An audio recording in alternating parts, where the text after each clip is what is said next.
আসসালামু আলাইকুম প্রিয় এইচএসসি 24 ব্যাচের শিক্ষার্থীরা, আমরা কিন্তু ইতিমধ্যে তোমাদের ভূগোল পত্র প্রথম পত্রের কি করেছি, ভূগোল প্রথম পত্রে একটা 5টি সৃজনশীল কমন যে আসতে পারে সেটা আমরা দিয়ে ফেলেছি। সো আজকে তোমাদের জন্য আমাদের ভূগোল দ্বিতীয় পত্র কমন উপযোগী 5টা সৃজনশীল টপিক। সো তোমরা অনেকেই বলছিলে যে ভাইয়া ভূগোল দ্বিতীয় পত্র দেন, সো এই জন্য আমরা ভূগোল দ্বিতীয় পত্র নিয়ে হাজির হয়েছি। খেয়াল করো, তোমাদের জন্য আজকে আমরা কমন 5টি সৃজনশীল টপিক বলবো। এক নম্বর হচ্ছে মানব ভূগোল। সো এখান থেকে তোমাদের একটা সৃজনশীল আসবে, মাস্ট বি আসবে। এখান থেকে তোমরা মানব ভূগোলের যে ধারণা আছে, পরিধি আছে, বিষয়বস্তু আছে এবং প্রয়োজনীয়তা আছে পড়ে ফেলবে।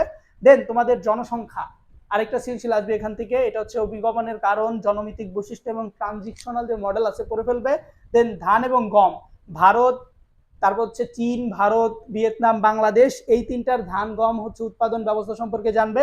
দেন তুমি হচ্ছে কি শিল্প ক্ষেত্রে হচ্ছে লৌহ, ইস্পাত, তৈরি, পোশাক, এই তিনটা জানবে এবং পোশাক শিল্পে নারীদের যে ভূমিকা আছে এবং বয়ন শিল্পে যে ভারত শ্রেষ্ঠ, এইগুলো সম্পর্কে তোমাকে একটু পড়তে হবে। এখান থেকে তুমি একটা সৃজনশীল মাস্ট বি কমন পাবে।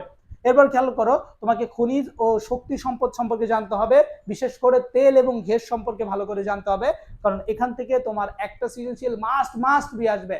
তাহলে তুমি যদি এই 5টা টপিক ভালো করে পারো তাহলে 24 ব্যাচের শিক্ষার্থী হয়েও তুমি 100% প্লাস পাবে, তোমার প্রস্তুতি যদি নাও থাকে, ঠিক আছে।